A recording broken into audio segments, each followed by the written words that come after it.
नमस्कार। आपका अखबार के इस अंक में आपका स्वागत है। मैं हूं प्रदीप सिंह। शेख चिल्ली के हसीन सपने की कहानी तो आपने सुनी होगी।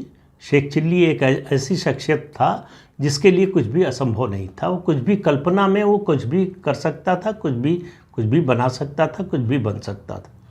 लेकिन वास्तविकता से उसका दूर दूर तक कोई नाता नहीं था। हमेशा जब उसकी आंख खुलती थी या जब उसको होश आता था तो पता चलता था कि जो वो सोच रहा था, जो सपना देख रहा था, उसका हकीकत से कोई नाता नहीं।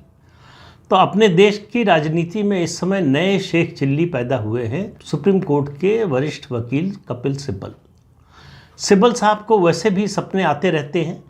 ज़ीरो लॉस की थ्योरी उन्होंने जो 2G घोटाला था उसमें उन्हीं की दी हुई थी।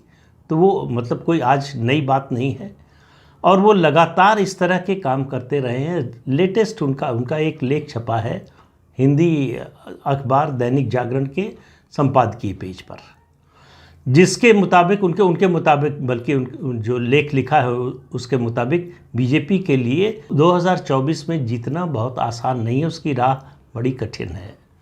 और उस राह कैसे कठिन है वो कि नॉर्थ इंडिया में बीजेपी जो है कमज़ोर हो गई है। नॉर्थ इंडिया में ही 2014 और 2019 में उसको बहुत बड़ी बढ़त मिली थी। उनके मुताबिक 2014 में 190 सीटें मिली थी नॉर्थ इंडिया से और 2019 में 177 सीटें मिली। और इसको अगर कम कर दें, यहाँ अगर विपक्ष सेंध लगा ले तो बीजेपी को रोका जा सकता है। अब यह सपना देखना तो बड़ा आसान है। तो उन्होंने जो कारण बताए हैं कि क्यों बीजेपी कमज़ोर हो रही है, क्यों बीजेपी की सीटें कम हो सकती हैं, तो उसमें एक कारण बताया कि बहुत से लोगों में, अब ये बहुत से लोग उनको कहाँ मिलते हैं? सपने में मिलते हैं, हकीकत में तो नहीं मिल सकते। कम से कम भारत देश में तो ये लोग नहीं रहते जो ये कहें कि मोदी के 9.5-10 साल के राज में गरीबों का जो जीवन स्तर है उसमें कोई सुधार नहीं हुआ है, कोई परिवर्तन नहीं आया है। ये कहने वाला कौन मिलेगा? जिस गरीब को घर रहने के लिए मिला है, जिस गरीब को मुफ्त राशन मिल रहा है, जिसके घर में बिजली का कनेक्शन मुफ्त में आया है, रसोई गैस का कनेक्शन मुफ्त में आया है, घर में शौचालय बना है, जिसको अलग अलग सरकार की योजनाओं में सस्ता कर्ज मिल रहा है अपना व्यवसाय चलाने के लिए, धंधा चलाने के लिए, चाहे वो रेहड़ी पटरी वाला हो, चाहे खुमचे वाला हो, या गरीब कारीगर हो, उन सबको अभी विश्वकर्मा योजना भी लागू हुई है। और सबसे बड़ी बात मेरा मानना है कि इस चुनाव में गरीब आदमी की दृष्टि से जो एक योजना केंद्र सरकार की गेम चेंजर साबित होगी वो है नल से जल। पानी एक ऐसी समस्या है जिससे पूरे देश का गरीब जूझ रहा है।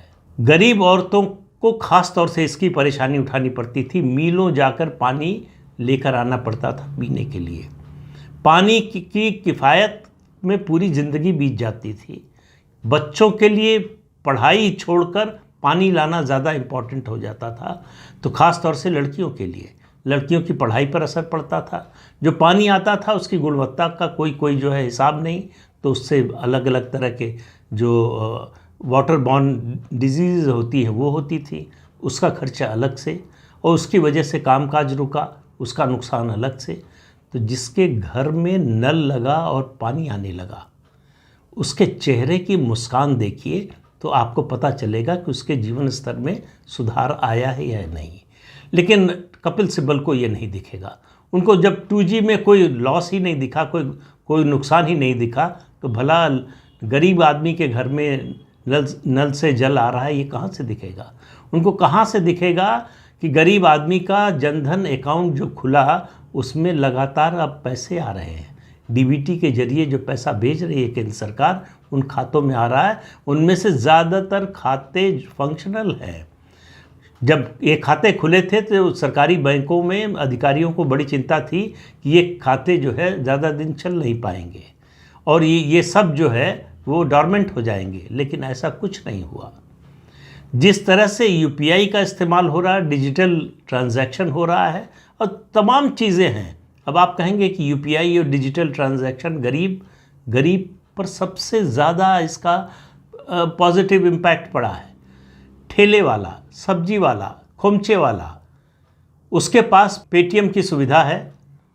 उसको जो पैसा लेता था, अपना सामान बेचता था, अक्सर 20 पैसा, 30 पैसा, 50 पैसा, 1 रुपया लोग नहीं देते थे कि चेंज नहीं है। अब पेटीएम और यूपीआई होने से ये समस्या ख़त्म हो गई है।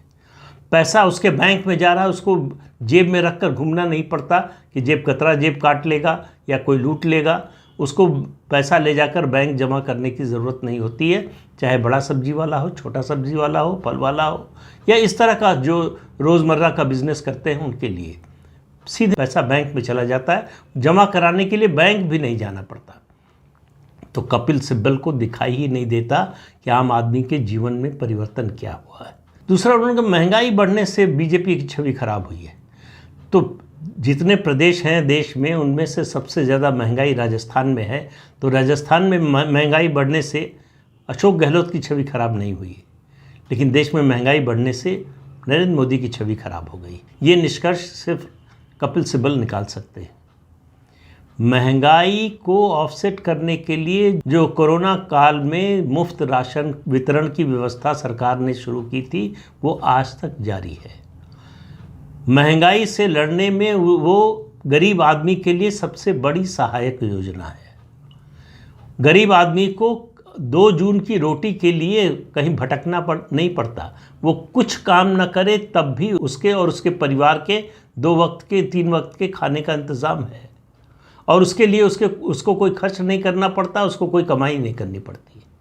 ये बात कपिल सिब्बल को समझ में नहीं आ सकती है। और मतलब ये इन बातों पर अगर आपने हंसी रोक ली हो तो अगली बात पर आपकी हंसी बिल्कुल नहीं रुकेगी। उन्होंने कहा दिल्ली में ट्रेड यूनियंस केंद्र सरकार की नीतियों का विरोध कर रही हैं। अब ट्रेड यूनियन, जितने कामगार हैं देश में, ट्रेड यूनियन से जुड़े मतलब ऑर्गेनाइज्ड जो लेबर फोर्स है, वो मुश्किल से 3-3.5% है। 97% अनऑर्गेनाइज्ड सेक्टर में है, उनकी कोई यूनियन नहीं है।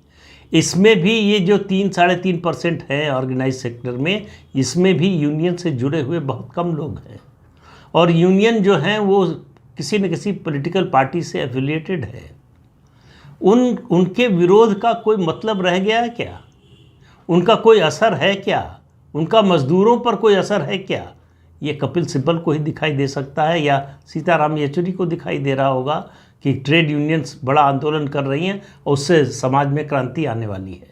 फिर उन्होंने कहा कि ये जो नरेंद्र मोदी ने स्पेशल सेशन बुलाया और महिला आरक्षण का जो विधेयक पास किया, कानून बनाया, उसका कोई ज़्यादा असर होता हुआ नहीं दिखाई दे रहा है। यानी वो मान रहे हैं कि उसका कुछ असर होता हुआ दिखाई दे रहा है। अरे अभी तो वो लागू नहीं हुआ है। ये तो नरेंद्र मोदी ने अपनी मंशा जाहिर की है, अपना इरादा जाहिर किया है, बताया है कि हम ये करना चाहते हैं, और ये लागू होगा 2029 के लोकसभा और उसके साथ या उसके बाद होने वाले विधानसभा चुनावों से।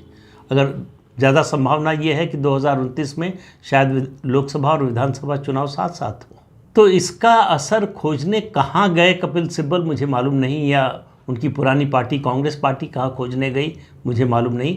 कपिल सिब्बल उन लोगों में है जो हमेशा नेगेटिव देखने के आदी है, ख़ासतौर से भारतीय जनता पार्टी का मामला हो और नरेंद्र मोदी का मामला हो तो और ज़्यादा।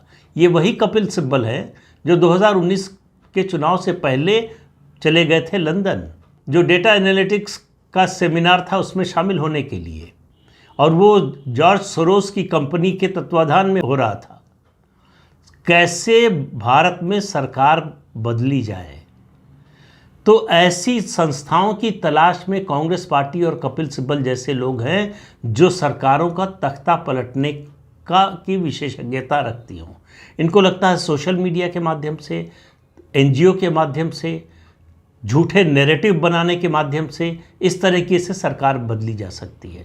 हो सकता है यूरोप में बदली जा सकती है, हो सकता है अमेरिका में बदली जा सकती हो सकता है दुनिया के और देशों में बदली जा सकती हो। भारत में इस तरह का चलन नहीं है। भारत का मतदाता, मेरा मानना है निजी रूप से, कि दुनिया का सबसे जागरूक मतदाता है। उसका फैसला लेने की शक्ति जो है, उसकी जो समझ है, उसकी जो सहज बुद्धि है, कॉमन सेंस जिसको कहते हैं, उसका कोई जवाब नहीं है।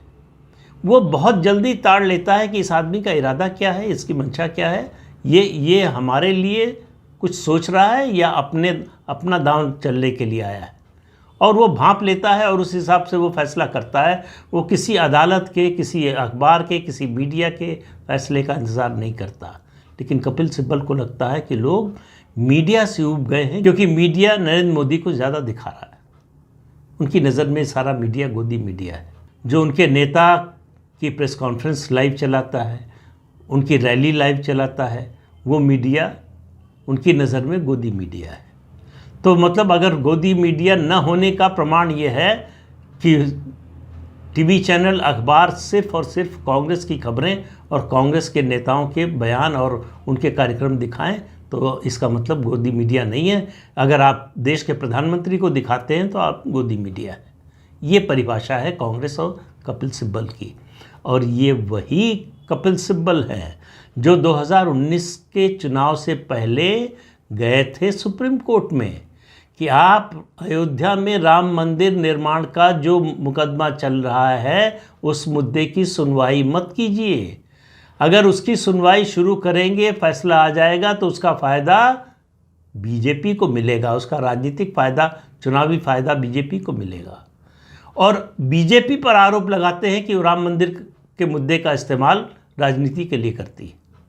खुद राजनीति के, तब वो कांग्रेस में थे, कांग्रेस के वरिष्ठ नेता थे उस समय। आज कांग्रेस से भले ही अलग हो गए हों, लेकिन उनकी निष्ठा जो है पूरी तरह से कांग्रेस के साथ ही है। लेकिन सबसे ज़्यादा मुझे आश्चर्य हुआ कि कैसे कोई इस तरह की बात कर कैसे लेता है। उन्होंने कहा कि नरेंद्र मोदी कह रहे हैं कि 2047 तक भारत को दूसरे नंबर की विश्व अर्थव्यवस्था बनाना है। मोदी का लक्ष्य ये है और उनके नेता राहुल गांधी का लक्ष्य क्या है? भारत में जातियों की गिनती करना है। कौन प्रोग्रेसिव है? कौन देश के बारे में सोच रहा है? कौन देश को आगे ले जाने के बारे में सोच रहा है? कौन देश में एकता की बात कर रहा है? कौन देश को तोड़ने की बात कर रहा है? समाज को तोड़ने की बात कर रहा है? जाति की गणना से समाज जुड़ेगा या टूटेगा, ये सवाल कपिल सिब्बल से ज़रूर पूछा जाना चाहिए। हालांकि उनको मालूम होगा जवाब, लेकिन वो जवाब जो सही है वो कभी देंगे नहीं। तो कपिल सिब्बल ही नहीं, ये जो इंडी अलायंस बना है 27-28 पार्टियों का, इन सब लोगों को दिन में सपने आ रहे हैं कि बस नॉर्थ इंडिया में बीजेपी को गिरा दो, उसके बाद मोदी बाहर। भैया कैसे गिरा दो? पूरे लेख में कपिल सिब्बल ने एक भी पॉइंट ऐसा नहीं बताया है सकारात्मक विपक्ष के लिए या कांग्रेस पार्टी के लिए।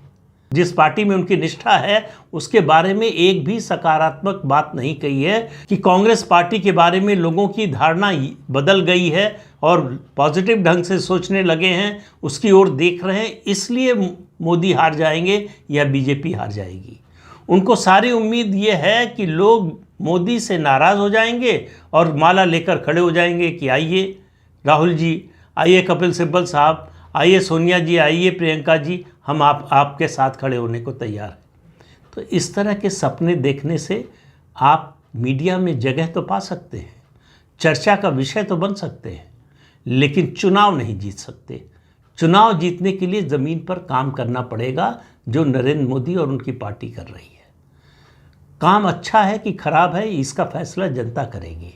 लोगों के जीवन स्तर में परिवर्तन आया है या नहीं, वो पिछली सरकार के समय से तुलना करेंगे कि उस समय उनकी क्या हालत थी, आज क्या हालत है। आज गरीब आदमी के जीवन स्तर में जितना बड़ा परिवर्तन पिछले 9.5 साल में आया है, मुझे नहीं लगता कि पिछले 29, 30, 40 साल में आया होगा। गरीब आदमी का जो सपना होता था, सबसे बड़ा सपना किसी भी व्यक्ति का होता है, और गरीब आदमी का और ज़्यादा होता है कि अपना एक घर हो। अगर उसका घर हो रहा है, उससे बड़ी चीज़ उसके लिए क्या हो सकती है। अगर उसको भूख की चिंता अपने बच्चों की नहीं करनी हो, तो जीवन में उसके लिए इससे बड़ी उपलब्धि क्या हो सकती है। अगर उसके घर में उसी तरह की रसोई गैस का सिलेंडर आता हो जैसे बड़े लोगों के घर में आता है, तो आप समझिए कि उसके मनोबल पर, उसके आत्मविश्वास पर और उसके सम्मान में कितनी वृद्धि होती है। उसके घर में बिजली का कनेक्शन, लालटेन में, दिए में बच्चों की पढ़ाई का पर जो असर पड़ता था वो सब ख़त्म। बिजली का कनेक्शन जैसे बड़े लोगों के घर में आ रहा है, उसके घर में भी आ रहा है।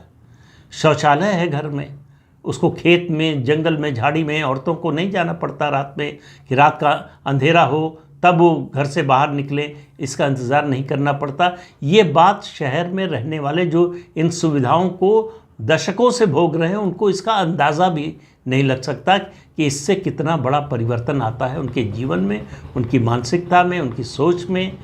और 2047 का जिक्र करते हुए सबसे हास्यास्पद बात जो कपिल सिब्बल ने कही कि लोग नरेंद्र मोदी की इस बात पर भरोसा करते हुए नहीं दिखाई दे रहे हैं।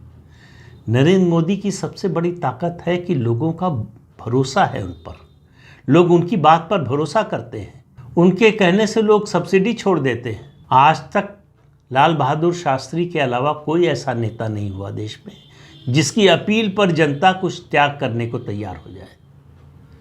केवल नरेंद्र मोदी हैं। लाल बहादुर शास्त्री थे जिन्होंने कहा था कि हफ्ते में एक वक्त जो है अन्न छोड़ दें, और लोगों ने मान लिया था।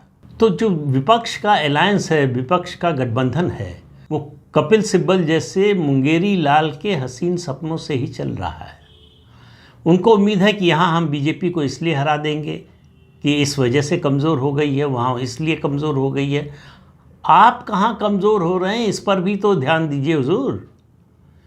कहाँ ताकत बढ़ी है? इंडी अलायंस की किसी एक पार्टी की बात कर लीजिए कि उसका जो जनाधार 2019 में था उससे इस समय बढ़कर कहाँ गया है, कहाँ उसका जनाधार बढ़ा है, कहाँ उसकी सीटें बढ़ने की संभावना है। ये इसका कोई आकलन, इसकी कोई समीक्षा कहीं कोई कर रहा है क्या? अभी तो ये भी तय नहीं है कि आपस में इनमें सीटों का तालमेल होगा कि नहीं। विधानसभा चुनाव में जो देखने को मिला दृश्य, उससे आप अंदाज़ा लगा लीजिए कि भविष्य में क्या होने वाला है। लेकिन ये क्या करेंगे, छोड़ दीजिए। इनको उम्मीद है कि बीजेपी से लोग नाराज़ होंगे इसलिए उनको वोट दे देंगे। ये कोई अच्छा काम कर रहे हैं इसलिए नहीं देंगे, इनसे कोई उम्मीद है इसलिए वोट नहीं देंगे। वही बात है कि न 9 मन तेल होगा और न राधा नाचेगी। तो विपक्ष को बिना 9 मन तेल के राधा के नाचने का इंतज़ार है। तो इस अंक में इतना ही। अगले अंक में फिर मिलेंगे किसी नए मुद्दे के साथ। तब तक के लिए अनुमति दीजिए। आपसे अनुरोध है कि ये चैनल देखिए, शेयर कीजिए, लाइक कीजिए और सब्सक्राइब ज़रूर कीजिए। नमस्कार।